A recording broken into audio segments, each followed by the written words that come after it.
Good afternoon. My name is Jennifer Hughes, and I am the Associate Director of Program Quality Assurance at NAMI New Jersey. Welcome to NAMI New Jersey's Multicultural Conversations webinar series, proudly sponsored by AmeriGroup.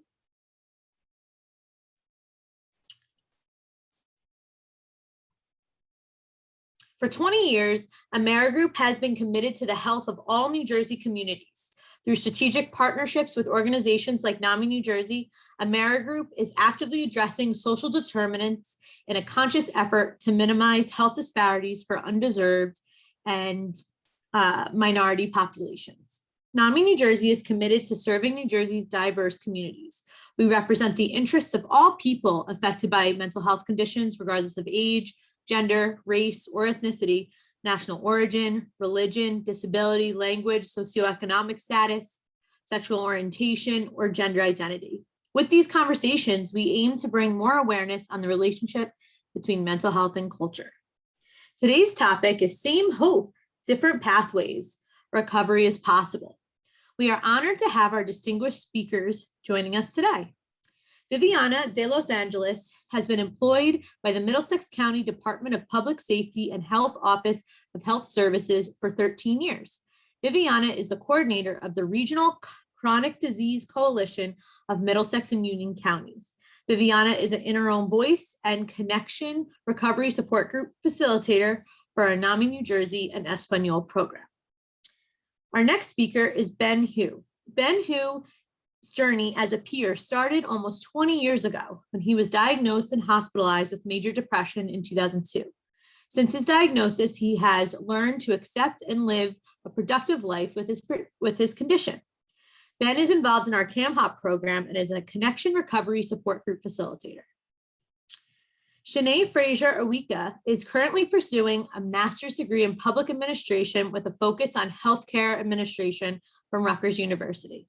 She hopes to do research and policy work centered on healthcare disparities in underserved communities. In her free time, she enjoys reading, church ministries, cooking, Broadway, live music shows, cheering on the Philadelphia Eagles, and being a newlywed with her husband, David. Shanae is actively involved in AACT-NOW as a Northern Regional Coordinator, focusing on outreach and mental health in the Black community. She is also a connection recovery support group facilitator and interim voice presenter. Lavanya Passpoletti is a health and wellness professional who has worked in many different areas of the healthcare field. As a South Asian American woman, she has successfully overcome innumerable challenges of mental illness and is now thriving and living a meaningful and purpose-driven life.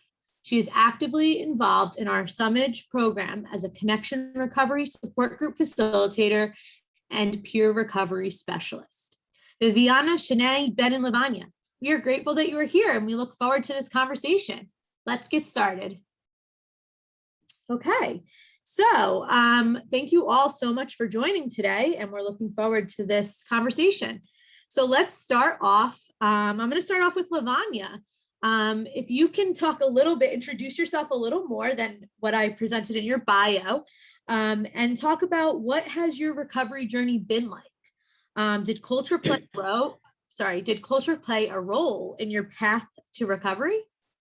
Yes. So basically for me, well, first of all, so like you said before, I'm a health and wellness professional, and I've worked in many different areas of healthcare. And as you said, I'm currently a peer recovery specialist for SAMHAJ. I also work for LabCorp and Quest as in their corporate screening division. So as far as what my recovery journey has been like, there's been a lot of ups and downs, because basically what had happened to me was I'd had lifelong issues with depression and anxiety, as well as my social skills and learning. But the full clinical picture had not really been realized until a psychiatrist put all the pieces together and said that I had a mild form of Asperger's syndrome. It's now reclassified as just being on the autism spectrum.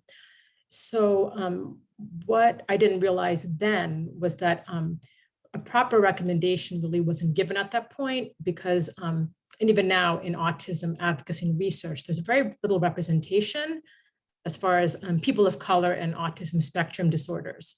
So if I look back on it now, what really would have been very beneficial is if I had worked with a culturally competent, maybe a psychologist and psychiatrist who could have addressed my bicultural identity, immigrant background, and how it impacted my autism spectrum disorder. So I'm now in a very good place. I'm addressing my condition very holistically.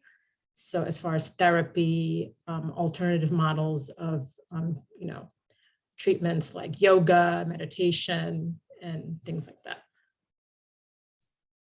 That's great. Thanks, Lavanya. So it sounds like through, different type of treatment that you've had, that you're in a really good place, and that you've looked for a culturally competent provider, thought about it in the past, but now you feel maybe that would have helped you, or, could have helped you address some things maybe earlier, with your diagnosis. Thank you so much for sharing that.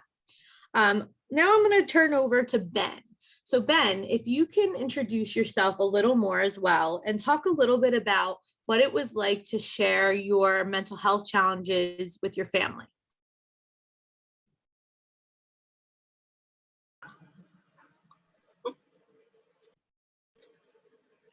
Sorry. Yes. Can you hear me? Yes. Sorry about that. Yes. My name's Ben, and I am volunteering at CAMHOP as one of their facilitators, and I'm also the peer engagement specialist. I just I serve as the liaison between CAMHOP and the people that we serve.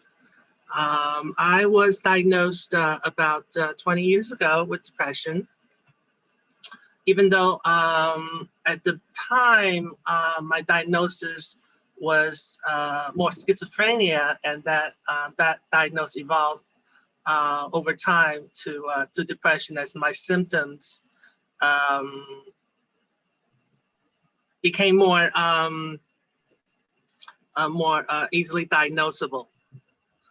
I think my identity as a Chinese American did impact the way I understood my illness, and the ways that my family, my immediate family, my extended family came to accept my illness. I think it's been said before that that in the Chinese community, there are concepts such as, you don't share your dirty laundry in public, and there were stigma against the coming out and sharing my diagnosis with others, even my family. But at the same time, we also learn in the culture that, to respect our elders and to cherish our children. And those bonds are important to us as Chinese and Chinese Americans. And I think the conflict in the beginning was, so which takes precedent? Do we love our children, or do we try not to talk about what ails us? And I think for my family, we chose to eventually sharing amongst ourselves and sharing with other families, other Chinese American families, our journey to help each other understand and help us support each other in our journey of living with mental illness. That's great, Ben. So it sounds like it was difficult for you to share your mental health challenges with your family, but, with the support from them, that has helped you through your journey. Absolutely. That's great. Thanks, Ben. So Viviana, if you could introduce yourself a little more as well, and I want to hear a little bit of your perspective, also in the family aspect, but how you talk to your children about mental health. How have you, talked to them about your diagnosis or about your challenges, and how do you move forward in talking about it through generations? Thank you so much for the opportunity. My name is Viviana, and I am a mother of two beautiful kids. They are 14 and 8, and I own 3 pugs, and they keep me busy. So I'm really active, and I enjoy being outdoors. So what I've done since my diagnosis, I was diagnosed in 2017 with bipolar depressive disorder. And since then, I have made it a total priority to make my kids aware of, mental health, that we need to take care of ourselves. But most of it, because I feel that that's one of the things that I struggle the most, is identifying the feelings and what is it that we're feeling. Because, when you just have really strong emotions, you don't know what to work with. But if you are able to identify them, then, then you can definitely work with that, because, probably, once you know what you're feeling, then you can look at, what is it that's causing me to feel this strong emotion. So I have made it my priority to educate my kids in labeling their feelings, because that has helped me after the diagnosis. And we go and we have gone, especially at the beginning, for therapy, individually and also as a family, because at the really beginning, I didn't know how to explain to them what was going on for me with my diagnosis. And then with that therapy, it was a lot easier, the process to educate them on that regard. Absolutely. And I think it's so important to educate your children. And I think it's great that you are already talking to them about feelings and how to express their feelings and how to cope, right? Cope when they're maybe feeling sad or angry or upset. That's really great. Thank you so much. Shanae. So Shanae, I want to ask you to introduce yourself a little bit more. And I'd like you to share a little bit about what your experience has been like through this past now year and a half about with COVID-19 and the pandemic. Has this affected your mental health at all? Can you talk about your journey a little bit as it relates to that? Sure.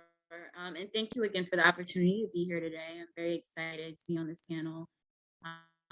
My background is that I was diagnosed formally with bipolar disorder in 2017. Prior to that, I was actually misdiagnosed with major depressive disorder, and I just wasn't getting any better despite, doing what my psychiatrist said, taking the medications that were prescribed to me. And I went for a second opinion, and I discovered that it wasn't, in fact, major depressive disorder. So once I had a proper diagnosis, it made it a little easier for the recovery road to really begin in earnest. The past year and a half with the pandemic has been very difficult for me. I am a grad school student in a 100% online program. So you'd think that because the program was already online prior to the pandemic, that it would be easier to cope with the fact that we're not in person, but it actually made it more difficult for me because I was used to having the outlet of going to work to be around other people, and then school being online, and that all kind of got shut down because I'm working and doing school from home. And there's a great deal of isolation and anxiety that goes with that. Because we don't know when we'll be returning to the office. I really struggled actually with the program because I just felt an overwhelming sense of depression because of the uncertainty, because of what was going on in the world, and the fact that it didn't seem like things were going to return to normal anytime soon. So it really affected me. I'm sure a lot of other people, struggling with anxiety, with isolation, with financial terms, as entire industries shut down or were reduced in workforce numbers. So it definitely has been an effect on my journey, but I have been able to find ways to keep it moving and to kind of stay on track. And that has included reaching out to my psychiatrist and asking for medication adjustments, involving myself more with support groups, and then also kind of ramping it up with the therapy when necessary to help me identify the emotions and the feelings that I'm struggling with. Thank you, Shanae, for sharing. And it sounds like you're really, really proactive in your treatment in making sure that, you know, even through the pandemic, with all the feelings that you had, you were able to, you know, overcome that and, you know, and seek help when needed. So that's really good. And does anyone else on the panel want to contribute to this question at all on your experiences during the pandemic? So for me, so during the pandemic, I was actually one of the frontline workers because Quest and LabCorp, they had me contract out and do things like temperature checks, COVID testing, flu clinics. And I pretty much was probably someone in those high risk categories because I was dealing directly with the pandemic. And I think what really got me through it is that I think a lot of the therapy and the yoga and meditation really kept me grounded, very strong, and it didn't really exacerbate, especially my anxiety. And anytime I needed help, I would talk to my therapist, do my yoga meditation, and also just reach out to friends and make sure that I did things I love, like being in the outdoors and going for walks with friends at parks. So. Absolutely. So really being, you know, proactive to take care of yourself, right? And self-care and reaching out for support when you need it. That's really, thanks, Lavanya. Okay, so let's move to the next kind of questions a little bit. So Lavanya, a little bit, since your diagnosis, were there any challenges to navigating the cultural and social norms of two cultures? I'd say absolutely. Because basically, when you have an autism spectrum disorder, one huge aspect of it is nonverbal communication, understanding unwritten rules of society, and also how you communicate and what you say. A lot of these things you have to figure out intuitively. So when you're dealing with two cultures that are completely different, South Asian and American, one is individualistic, one is collectivist. And so you have to have a different kind of social and emotional intelligence. So there was just, enormous amount of sort of confusion and frustration. And so it's taken a lot of therapy and trial and error to come to a much better place now. And I think now most people can't even tell that I have, that I'm on the autism spectrum because I've done enormous amounts of, like I said, education and awareness. And, it took me almost 15, 16 years after my diagnosis to finally find a therapist of color whose parents are immigrants from Ecuador. So she understands the collectivist culture, as well as, the struggles of a bicultural identity. And she also has expertise in dealing with adults on the autism spectrum. So there's just so much insight and awareness I've gained, because in the past, I worked with some excellent neurology, clinical neuropsychologists, clinical psychologists, and psychiatrists, but they were mostly Caucasian. They were very culturally sensitive, but they still couldn't understand, the sort of the immigrant experience and sort of straddling the social and cultural norms from two different cultures and societies.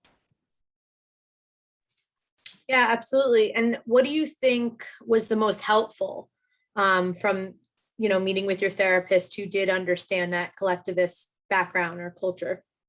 I think one of the things is, we'll give you, she addressed it from more of a collectivist model. So she helped me to realize that the importance of sort of, I guess you can call it de-individuation, or becoming more of an individual, and kind of figuring out, what are the culture, how I can take the best of both worlds and how I want to sort of reinvent myself and redefine my values and identity and what's important to me, rather than continuing to be sort of confused into adulthood, but to strengthen all those areas. Yeah, so it sounds like it really helped you to kind of have that background so that you can kind of form an identity, right, within your South Asian background and as an American. That's great. Thank you. Ben, so in your bio, you state that you like to share with peers about your failures just as much as your accomplishments. Can you talk a little bit more about this? Absolutely. I think to be able to read someone, first you have to be real and relatable. You know, I mean, I shared in my bio that when I share my successes, you know, people applaud, people maybe even inspire. But when I talk about my failures and repeated failures, especially things that require practice and doing, such as living with mental illness, I share that because I first want to engage them as a person who's not perfect, who struggles at times, and takes practice to improve my functioning. And I think at those moments when I share my flaws and become more relatable, more real, it's when people pay more attention. And they listen rather than just hearing. Yes. Mm-hmm. So you feel like because you share both sides of it, maybe your other peers or people that you speak to hear you more or listen, and you're able to, do you find that you can relate to them more, or they can relate to you? Yes, absolutely. I think this is part of the mentoring relationship that, you know, it goes both ways. We do come to each other as equals. I just had more time to deal with what we're all dealing with. Yeah, absolutely. I think that's a really good way to, you know, approach this. And also what comes to mind is that by sharing accomplishments and failures, you're really talking about your true self, right? You're talking about your true feelings as, you know, who you are, you know, as a peer or someone with lived experience. So that's really great that you do that. Okay, I'm going to move to Shanae. I have a question related to being a member of the African-American community. Can you discuss any barriers that you've faced on your mental health journey? Sure. So one of the biggest barriers I would say is that as a whole, the Black community is kind of steeped in culture of religiousness or spirituality. It's kind of ingrained whether you are actively practicing a specific denomination or not. It's just kind of a given that, you know, people will say, oh, you know, I'm praying for you, or, you know, I'm going to, you know, lift you up in prayer at church, and, you know, things like that. And it is something that I grew up with as well. I grew up in a very religious household. So I'm used to people saying that to me. As I grew older, and especially once I realized that I did have some sort of mental health condition that needed to be addressed, I realized that while spirituality is a big part of my life, it doesn't have to be at odds with mental health treatment. And that's something that I think is a barrier for a lot of people in the African-American community. We often feel like we have to choose between one or the other. And we need to get to a point where we realize that they can work very interchangeably. And they can also actually, in my case anyway, lift each other up. I consider my faith journey to be a big part of my mental health recovery, and I'm sure that others will agree. And I think that one of the biggest issues is just helping people realize that it's okay to seek help from a mental health professional and still spend time in prayer and whatever other religious or spiritual practices that you engage in. But that is a big barrier to people seeking help in our community. Thank you for sharing that. And I know that, you know, with as a barrier, you know, seeking help, that with spirituality kind of being that focus, at times, right, where it's hard to seek mental health support due to that. Can you share, you know, an example of, you know, when that occurred for you? Yeah, I mean, when I was growing up, it was clear when I was younger that I had some mental health concerns. And my mother's answer to most things was, well, let's make an appointment with pastor, or, you know, let's set something up for you to pray with sister so-and-so at church. And I would always agree to it because that was what I was used to. But as I got older, I realized that those things weren't quite what I needed to get the help that I was in search of. But that was all I knew at the time, to just pray about it, to go to church. It wasn't until I was older that, and I started to explore on my own, like, oh, hey, like there's mental health professionals out there that can help me with this problem too. And it is a mental health problem. That was probably the first part of it. I don't think that family and loved ones realized that it was in fact a mental health condition that I was dealing with. I think they thought that I just needed, you know, to be lifted up in prayer more, that I needed perhaps something else than what I actually needed. And I don't, you know, fault anyone, because people do what they know is available to them. And I believe that my family and loved ones did the best that they could at that time with the information that they had. So once I started exploring on my own, I realized, hey, there's all this help out there, and it doesn't have to be in direct conflict with my spiritual beliefs. Absolutely. And you can have a combination of both, right? You know, spiritual beliefs, Exactly. as well as, you know, seeking support from a mental health professional. And I do want to ask Viviana, because I know faith played a role in your recovery. Can you talk about that a little more? Definitely, and I totally like relate to what Shanae was saying, because also in my culture, I'm Dominican, and we never talk about mental health. And I cannot say that all culture are the same, but at least in my experience, we never talked about mental health. And if you had a mental health condition, either you needed to be locked down or you're crazy, like, you know, something insane. So, you know, that was what I knew growing up. And definitely also with the religious background that we had in our family as well, you know, it was, mental health was seen as something that didn't come from God. And like Shanae was saying, you know, there are situations where, you know, just prayer and meditation, or, you know, singing songs, it's not going to heal everything that I'm going through, or provide everything that I need, because that was my case.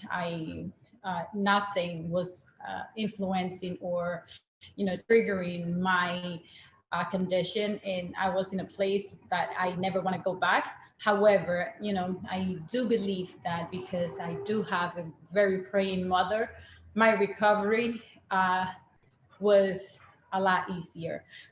She still quite doesn't believe in mental health, you know, actually mental illness is as, you know, a biological condition, but she is very accepting. She has accepted it, and she has seen also the benefits that I have gotten from, you know, being on the medications, and learning the other skills, you know, to improve my recovery. Because like I always like to say this, you know, my recovery is not something that I had, like, I cannot not do one day, or found a magic pill and that was it. This is something that I need to work at every single day, because otherwise it's not, you know, I'm going to decline. So, you know, I do believe that the prayers, being closer to, you know, to the religious belief that I had, also helped too. Absolutely. Thank you so much, Viviana. And I think Lavanya, you wanted to jump in a little bit, right? A little bit. So I can really relate to both ladies. So what's a little bit, I think, unique about my situation is, so my father is so my family also, we're from an Indian and a Hindu background, which is an Eastern faith. So even though I came from a family, a medical family where we believed in the scientific and medical model of care, and I was seeking therapy and I was on, medication management, at points when we were very desperate, my parents turned to Hindu astrologers and Hindu priests because we believed that some of the planetary positions, was affecting my mental health. So we went to various, again, astrologers to see, why this was going on, when would things get better. And we'd also go to priests to see would there be specific, rituals or ceremonies that we could do to sort of, ward off, the negative, energies and forces. I remember one time we even took a pilgrimage to these temples in South India to perform rituals to, again, make my situation better and to sort of to lessen the symptoms of, my depression, anxiety, and various other issues. So, and I'm sure many of the participants here who probably are from an Indian and Hindu background can very much relate to, what I'm going through. The approach that my parents took. Absolutely. And it sounds like each one of you, from your family, that's where that spirituality and faith kind of came from, right? And you each have kind of chosen to have faith play a role in your recovery in different ways. So that's really great that you can do that. So Ben, I do have a question for you. So as a part of CAMHOP, right? So you've been a part of CAMHOP for a while, for a long time. Yes. So I want to hear a little bit about something that you've learned from being a part of this program. Well, like I said, culture is a living thing, and we're taught all these concepts, but to apply them is a matter of individual choice, and how we apply them is a matter of individual choice. And one thing I've learned in my time at CAMHOP is that recovery is a personal choice, but the healing journey is one that we all take together. And so that's why I give back, because all the people that in my journey that helped me, I try to give back to others to help them on their journey, whatever they need to learn from my story. Yeah, and thank you for all the work that you've done with CAMHOP and all the time and support you've provided. What would you say, I guess, let me ask you, as a connection facilitator, right, as a peer facilitator or as a peer engagement specialist, what is your, can you talk about a success that you've had within the, as a facilitator? Well, I think the biggest success I can have is to have them come back, and I think that as they say, Rome's not built in a day, and these problems did not take a short time to emerge, and I understand that they're not going to take a short time to go away either. So I always encourage people to give us a chance, even if their first time or their first impression was not one that they expected or or wanted. But yeah, I encourage them to come back. Give us another chance. Every time there's the different energy because I have different participants, and come back always. That's great, Ben. That's great. And just to open it up to all of you, all the panelists, since you're all members of a multicultural program, can anyone talk about anything that you've had a success or what you've learned from being a part of any of these programs? I like to share that I started as a participant and I became a facilitator, and becoming a facilitator, I feel like it's also part of my recovery, because I feel like I'm not just taking away, I'm also giving back. So, you know, and that's a good feeling. So it does help with my recovery as well. I agree with Viviana. Being a facilitator is such a rewarding experience, because when you're able to be vulnerable with other people that are going through similar situations, it makes it a little easier to cope with your own. And one of the most beautiful things to me is when you see a new person come to your group and they're a little quiet at first, but as the time goes on, they start to open up and they start to share in the group, and you can literally see like a weight being lifted as they realize that they're in a safe space and that they can share with you. And the fact that we're all strangers, but we're all bound by, you know, similar concerns, it's a beautiful thing to see somebody realize that it's okay and that there is hope and help out there. So being a facilitator is honestly one of the most rewarding things that I have the pleasure of doing. And it makes it a little easier on the days when I'm struggling with my own recovery. I just remember like, hey, like I'm not alone in this journey. There's other people going through it, and you can draw strength from other people in that way. Mm-hmm. That's amazing, Shanae. And I think that the fact that this, you know, being a part of the programs really plays a role in your recovery, and you feel like you're giving back, and it's, you know, it's a pleasure for you, right? It's something you like to do. And that's really important. And I think, you know, any participants who are on this, who, whether you're a facilitator, whether you're a presenter involved in NAMI, or this is the first NAMI, you know, presentation or webinar you've attended, you know, kind of taking in what each of our panelists have said about these programs, and really just, you know, taking in that it is part of your recovery. Volunteering can help with recovery, and definitely, you know, can give you that sense of hope, you know, by speaking to others and supporting others. So that's really, really good. So for all the panelists, we have a couple more minutes before we move into Q&A. So I want to talk about stigma a little more. So if I'm going to start with Shanae. So how do you believe members of society can play a part in abolishing or eliminating stigma? You know, embracing perceptions and experiences of mental illness in different cultures. What do you think is, you know, do you have any advice or experiences about this that you can share? Yeah, one of the biggest things I think we have to do is realize that, like on this panel, it comes in all shapes, colors, and sizes. And unfortunately, in a lot of cultures, we tend to think of mental illness as being a white people problem, and we don't want to talk about it in communities of color.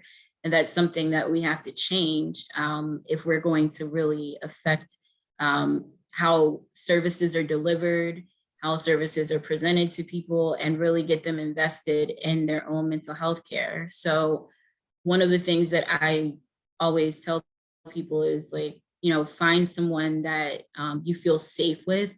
That's why I think it's awesome that NAMI has these multicultural groups, because sometimes it is easier to have the conversation with someone that looks like you and has a similar cultural background.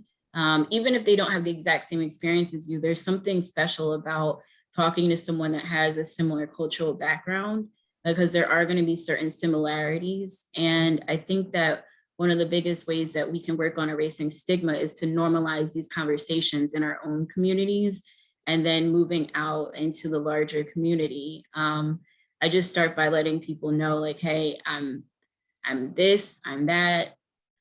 I happen to have this diagnosis, and I'm all these other things too. My goal is that one day we will talk about depression the same way we talk about diabetes, and that anxiety will be talked about the same way we talk about asthma. You know, like that medical and mental health, they're all part of the same body. When you have depression, it's not separate from the person that, if you happen to have diabetes, it's all in the same body, and it should be treated as a whole person instead of pieces of the pie. And that's when stigma is really going to make a change, when we start realizing that we need to treat the whole person. Yeah, definitely. And really starting the conversation is what I heard you say a lot of, you know, just telling your story, sharing your story, starting the conversation, normalizing it, right? It's okay to talk about depression when you're out at a grocery store, or when you're out in public. It's okay to just talk about it and not to feel that uneasy feeling when the word anxiety or depression or bipolar come up in a conversation. So thank you for sharing that. And I know, Viviana, I was going to ask you a little bit about stigma. Do you see stigma of mental illness within the Hispanic culture? Definitely. And how has it impacted your journey? It does have, it has impacted my journey because it has been a little bit difficult to talk about. And I do see, like, when I say my diagnosis and I say, oh, I suffer from mental health, from a mental health condition, people are like, for real? Like they cannot believe it. And I take every opportunity that I can. Like, for example, before this panel, I was at the beauty salon and I say, okay, I'm getting ready because I'm doing this. And then, you know, the conversation started. And I just was sharing my experience, how it happened, and how far along I have come after my diagnosis. And, you know, it's so, I also wanted to say about ending stigma is, you know, once a person discloses this, to see the person as a person, not as their condition, because I'm not defined by my condition. My condition is just a condition, and I just have to learn to live with it. But I'm still Viviana, and I'm still, you know, the caring mother and the loving mother of my kids. And I'm still, you know, the happy and a little crazy here. You know, I do not like to use that word a lot because, you know, that's something that's kind of like related to mental health, but in a bad connotation. But, you know, this is who I am. And I do like to say that thing because I don't want people to think that I'm different or that I am a different person because I have a diagnosis. So. Absolutely. And you're a person. That's what you're saying, right? There's labels that can be put on you sometimes in the past, not good labels, unfortunately, right? But you're saying my diagnosis doesn't define me. I am Viviana. That's who I am. I'm a person. So that's amazing. Ben or Lavanya, do you have anything to add related to stigma? Absolutely. I would just like to say that just to continue what Viviana was saying, I believe that what separates us is not so much having a mental illness or a diagnosis, because not everyone has that, but everyone does have problems. And how we deal with our problems, I believe, is what separates us, what defines us. You know, if you know I have a problem, what is your way of dealing with it or not dealing with it? So I believe that is how we find character. You know, that's how we individuate ourselves. Absolutely. Thank you, Ben, for that. And Lavanya, did you have something to add? Yeah, basically, so especially in the South Asian community, there is a lot of enormous amount of, stigma and shame. If you have a mental illness, a lot of it, as in other communities of color, it's a lot of times it's thrown under the rug, and people are really afraid to come forward about their diagnosis and even to seek help. So myself personally, whenever I can, whenever I feel it's appropriate, I do share my journey and even my diagnosis, because I think a lot of people have misperceptions of what it is to be on the autism spectrum. So I like to show people that there is hope, that I am Lavanya, I'm a woman of color. I'm on the spectrum, but I'm still living a very productive life. I have family, I have friends. I am able to hold down a job very successfully. I travel the world. I've engaged in a wide variety of volunteer work. So I think it's important to show people and to set a very positive example that, recovery is possible and that you can still live a fulfilling and productive life in spite of the challenges. Absolutely. And I think all of you here, right, have really shared your story and shown, I know you've shown me, that you really you know, that recovery is possible and that you are people, you know what I mean? You are not your diagnosis at all. Like, listen to everything that you've said, like even Viviana in your bio, you know, you're a director of this, and Shanae, you're in grad school handling all of this. Lavanya, you're, you know, in the pandemic, you've been all over. And Ben, you know, you've been all over too, and really accomplishing and moving through life and supporting others and trying to instill that hope. So that's so important. And thank you guys for really, you know, contributing to this great conversation. And I do want to take the opportunity now to take some Q&A from the audience. So all of our participants, if you have any questions, please type it in the Q&A. And I will, you know, I'll go through it and I will direct it to our panelists. And, you know, Viviana, Ben, Lavanya, Shanae, feel free to jump in as I ask these questions. Okay, so let's get started. Okay, so what specifically is involved in infusing cultural competency in mental health resources and approaches? Does anyone want to jump in on that one? Viviana? I do not have the right combination or suggestion for that, but I do believe that as mental health professionals learn more about other, you know, being just more sensitive about culture. And I'm pretty sure that a lot of our own communities also becoming therapists and, you know, psychiatrists, and neurologists, that definitely is going to help a lot too. But just, you know, those professionals educating themselves on being culturally sensitive. It's just a huge, it will make a huge impact. Mm-hmm.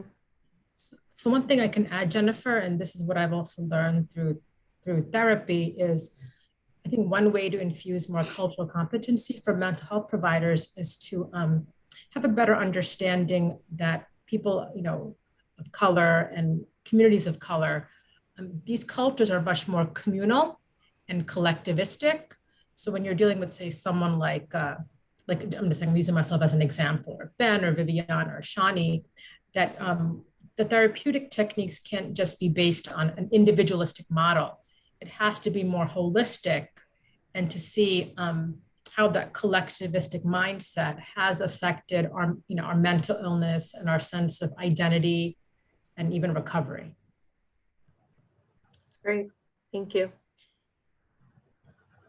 And does anyone have any specific experiences, I guess, too, when we're talking about cultural competency, that, you know, through your treatment or in therapy that has helped you, that you can tell that your therapist is culturally competent? Like, what's been, you know, infused, I guess? I want to say that being our own advocates, it's very, very important when talking to your healthcare professionals. It doesn't matter if it is your primary doctor, if it is the pharmacist, if it is my therapist. Of course, the therapist is very important because I'm going to spend a lot of time talking to this person.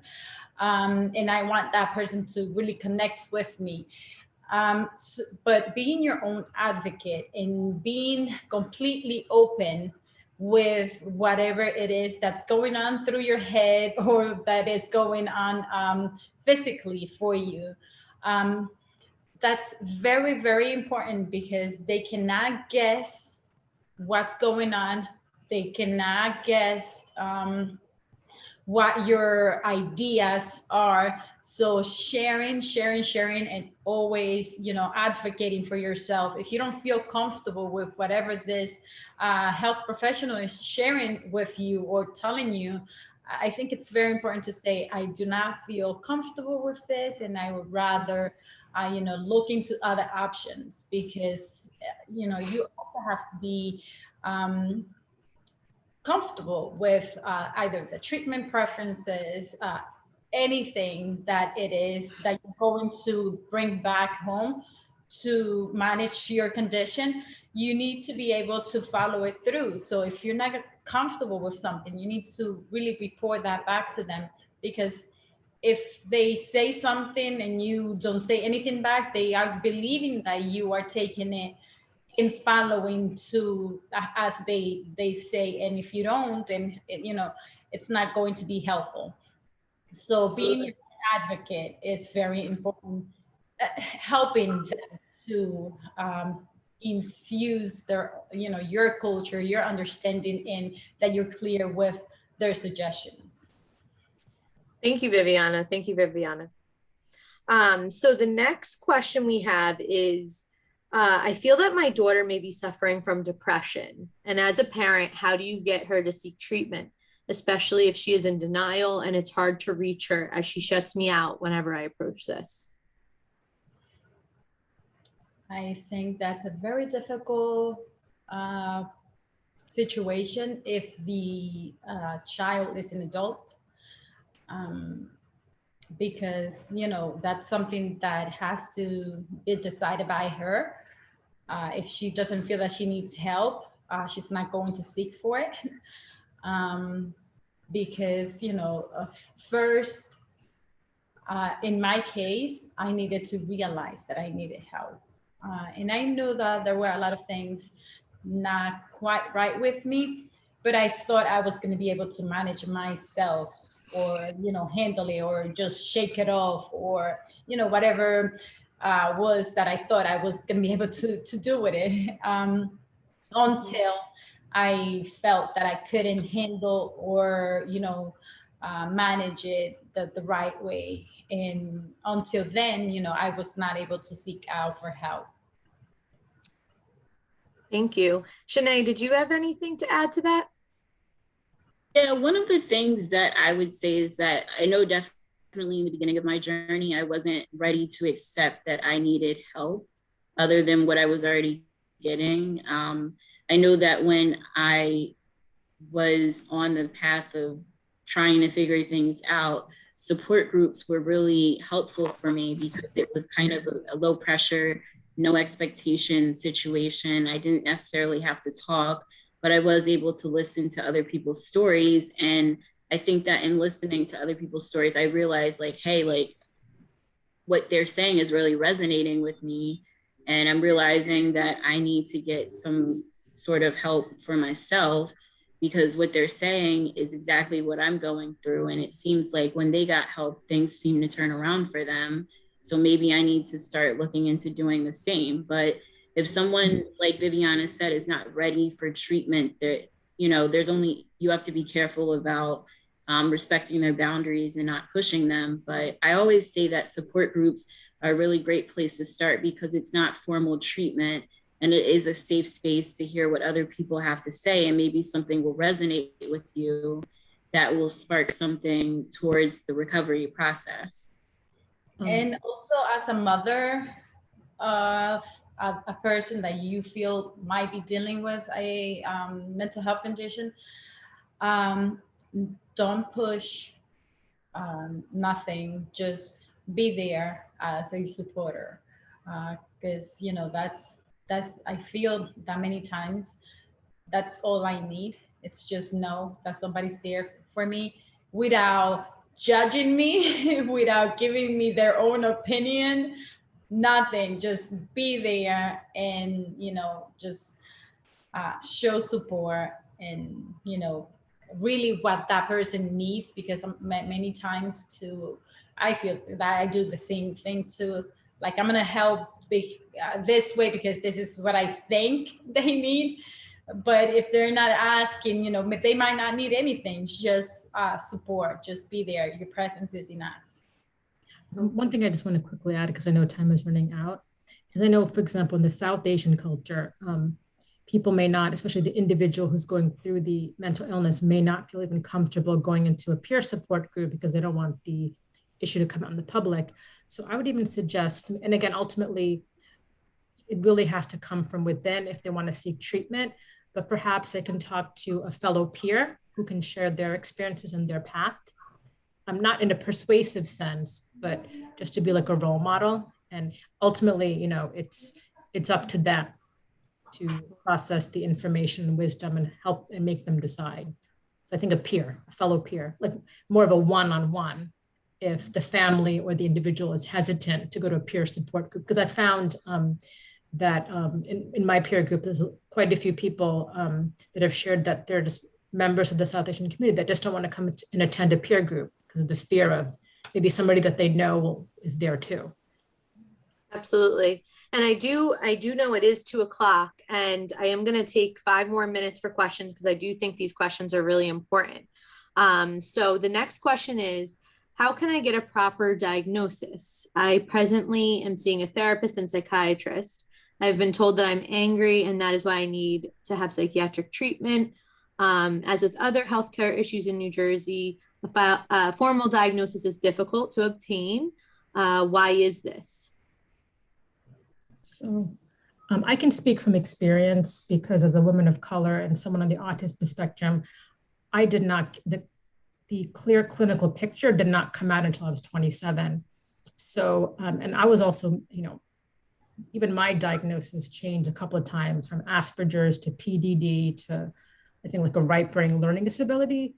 But I think when you are a person of color, it definitely would help to go to a psychiatrist or even a psychologist who has expertise in dealing with people of color and psychiatric diagnosis.